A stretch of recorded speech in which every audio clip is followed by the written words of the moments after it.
ఈ ఉమ్మడి మహబూబ్ నగర్ జిల్లా నాయకులు కార్యకర్తల తరపున అలానే ఉమ్మడి మహబూబ్ నగర్ జిల్లా ప్రజలందరి తరపున మన జిల్లాలో ఉన్నటువంటి 12 మంది ముఖ్యమంత్రి గారు కొన్ని నిధులు కేటాయిస్తే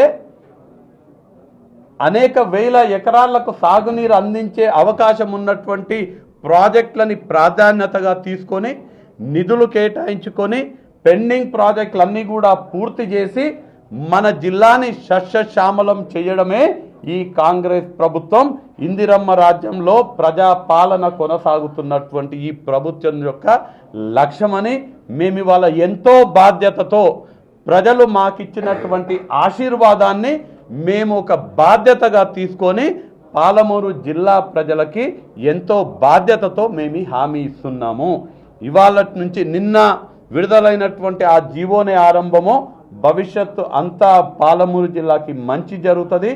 మేమందరము సమష్టిగా జిల్లా ప్రజల శ్రేయస్సే ధ్యేయంగా పాలమూరు జిల్లాలో ఉన్నటువంటి ప్రతి ఎకరానికి కృష్ణమ్మ నీళ్లతో తడపడమే బాధ్యతగా మేము వ్యవహరించి పాలమూరు జిల్లా సస్యశ్యామలం అయ్యేటట్టుగా ఉమ్మడి మహబూబ్ నగర్ జిల్లా సస్యశ్యామలం అయ్యేటట్టుగా మేము బాధ్యత వహిస్తామని మీ అందరి ద్వారా మన జిల్లా ప్రజలకు మేము ఇవాళ తెలియజేస్తున్నాము.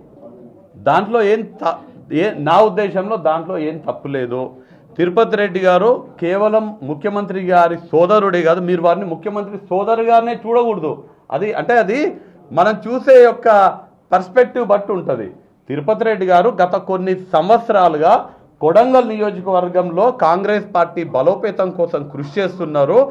అక్కడ కొడంగల్లో కాంగ్రెస్ పార్టీ ప్రతి ఒక్క కార్యకర్తకు అండగా ఉంటూ కాంగ్రెస్ పార్టీ బలోపేతం కోసం కొడంగలే కాదు పక్కనున్నటువంటి నారాయణపేట అటు పక్కనున్నటువంటి తాండూరు ఆ మాటకొస్తే వారి సొంత నియోజకవర్గమైనటువంటి అచ్చంపేట కానీ నా సొంత నియోజకవర్గమైనటువంటి కల్వకుర్తిలో కూడా తిరుపతి రెడ్డి గారు కీలక పాత్ర పోషిస్తుంటారు. కాంగ్రెస్ పార్టీ నాయకునిగా ఎంపీగా పోటీ చేసేటువంటి అర్హత తిరుపతి రెడ్డి గారికి కూడా ఖచ్చితంగా ఉన్నది.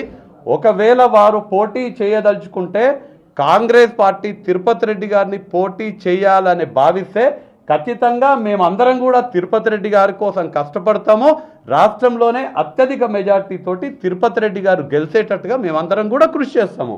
కాంగ్రెస్ పార్టీ ఎవరిని అభ్యర్థిగా నిలబెట్టినా మొన్న జరిగినటువంటి కాంగ్రెస్ పార్టీ అభ్యర్థుల కోసం అప్లికేషన్ పిలవడం జరిగింది.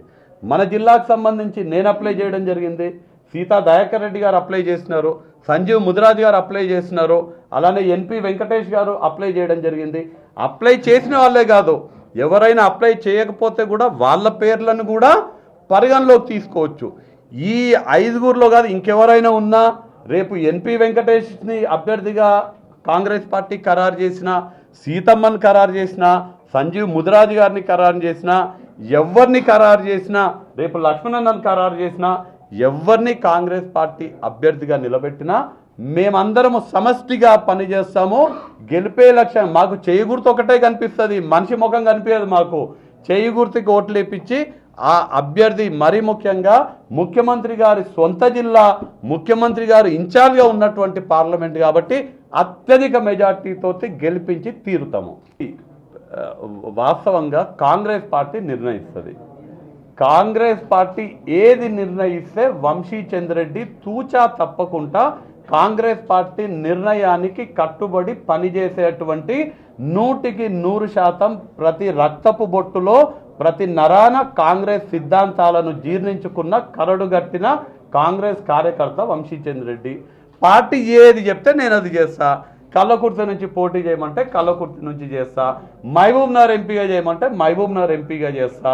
కాదు ఎక్కడ పోటీ చేయకు, ఎవరినో అభ్యర్థిగా పోటీ చేపిస్తే వాళ్ళ గెలుపు కోసం కష్టపడమంటే వాళ్ళ కోసం కష్టపడతా. 100% పార్టీ ఆదేశాలను శిరసావహించే వ్యక్తి వంశీచంద్రెడ్డి. దీంట్లో మీకు ఎలాంటి సందేహాలు కూడా అవసరం లేదు. నా ఫ్లెక్సీల కథ అసలు నాకు తెలియదు, మీరే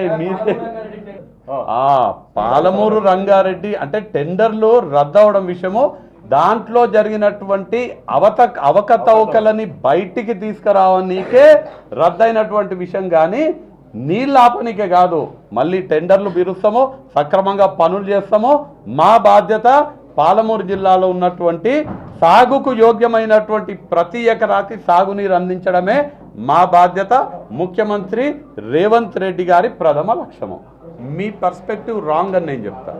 వాళ్ళది కుటుంబ పాలన. ఎందుకంటే సిరిసిల్లలో కేకే మహేందర్ రెడ్డి కష్టపడి పనిచేస్తే కేకే మహేందర్ రెడ్డిని పక్కన పెట్టి కేటీఆర్ని అమెరికాకి వెళ్ళి తీసుకొచ్చి ఎమ్మెల్యే సీట్ ఇచ్చిండ్రు. రసమై బాలకిషన్ అంతకుముందు రసమై బాలకిషన్ కష్టపడి పనిచేస్తే ఆయనని కాకుండా ఆయన కూడా సిరిసిల్ల టికెట్ అడిగిండ్రు. రసమై బాలకిషన్ కాదని ఎవరికి కేటీఆర్కి టికెట్ ఇచ్చిండ్రు. కవితకు ఏమాత్రం సంబంధం లేనటువంటి జిల్లాకు తీసుకుపోయి కవితకు టికెట్ ఇచ్చిండ్రు. కవిత ఎప్పుడు కూడా ఉద్యమంలో లేకుండే తెలంగాణ వాళ్ళు కేసీఆర్ అనేక సందర్భాల్లో నా కుటుంబ సభ్యులు ఎవరు కూడా నా పిల్లలు కానీ వీళ్ళెవరు కూడా ఏ తెలంగాణ రాష్ట్రం వచ్చిన తర్వాత అధికారంలో ఉండరో ఆ అధికార ఫలాలు ఎప్పుడు కూడా అందుకోరు అనే మాట చెప్పింది. కాబట్టి వాళ్ళ కుటుంబ పాలన వాళ్ళు ఏ విధంగా వ్యవహారం చేస్తున్నారో మనం చూసినాం. తర్వాత తిరుపతి రెడ్డి గారు మీరు అంటున్నారు కదా, తిరుపతి రెడ్డి గారు కానీ బట్టి గారి సతీమణి కానీ బట్టి గారి సతీమణిని మీరు బట్టి గారి సతీమణిగానే ఎందుకు చూస్తున్నారు? ఆమె గత 15-20 సంవత్సరాలుగా కాంగ్రెస్ పార్టీ కోసం ఖమ్మం జిల్లాలో కష్టపడుతుంది. తిరుపతి రెడ్డి గారిని కేవలం రేవంత్ రెడ్డి గారి సోదరుడిగానే ఎందుకు చూస్తున్నారు? ఆయన పనిచేస్తలేడా కాంగ్రెస్ పార్టీ కోసం? నిద్ర ఆహారాలు మానేసి ఆయన కూడా గత 15 కాంగ్రెస్ పార్టీలో రేవంత్ రెడ్డి గారు చేరినప్పటి నుంచి ఆయన కష్టపడి రోజు కొడంగల్కి వస్తారు. కొడంగల్లో ఉన్నటువంటి మంచి చెడ్డ రేవంత్ రెడ్డి గారు రాష్ట్ర నాయకుడు అయినప్పుడు కొడంగల్లో జరుగుతున్నటువంటి ప్రతి చిన్న విషయం చూసుకునే పరిస్థితి రేవంత్ రెడ్డి గారికి ఉండదు. ఆ బాధ్యతని రేవంత్ రెడ్డి గారి తరఫున తిరుపతి రెడ్డి గారే చూస్తున్నారు. వాళ్ళిద్దరిని కూడా కాంగ్రెస్ పార్టీ నాయకులుగా చూడాలనేది మిమ్మల్ని నేను కోరుతున్నా. వాళ్ళు కూడా అర్హులు అనే మాట చెప్తున్నా. కాంగ్రెస్ పార్టీకి అన్ని తెలుసు. కాంగ్రెస్ పార్టీ ఎవరిని ఎక్కడ ఎవరికి ఏ స్థానం ఇవ్వాలో ఖచ్చితంగా ఆ స్థానం ఇస్తుంది. ప్రతి ఒక్కరిని గౌరవించుకున్నటువంటి సంస్కృతి కాంగ్రెస్ పార్టీలో ఉంటుంది. మేమే దగ్గరుండి కల్పించినాం జీవన్ రెడ్డి గారిని. ఇక చూసేది ఏముంటుంది? జీవన్ రెడ్డి గారు ఇవాళ కాంగ్రెస్ పార్టీ మంచి పాలన కొనసాగిస్తుంది, ప్రజాపాలన నడుస్తున్నది. కాంగ్రెస్ పార్టీ మంచి పనులు చేస్తుంది కాబట్టి ఆ సుపరిపాలనలో ఆ ప్రజాపాలనలో నేను కూడా భాగస్తుని కావాలనే ఆలోచన జీవన్ రెడ్డి గారికి వచ్చింది. మంచి ఆలోచన చేస్తున్నారు కాబట్టి మేమందరం కూడా వారిని కాంగ్రెస్ పార్టీలోకి స్వాగతించినాము. వారు కూడా ఇప్పుడు కాంగ్రెస్ పార్టీ బలోపేతం కోసం కృషి చేస్తారు. రేపు లోక్సభ ఎన్నికల్లో కాంగ్రెస్ పార్టీ ఎవరిని అభ్యర్థిగా నిర్ణయిస్తే వారి కోసం జీవన్ రెడ్డి గారు పనిచేస్తారు.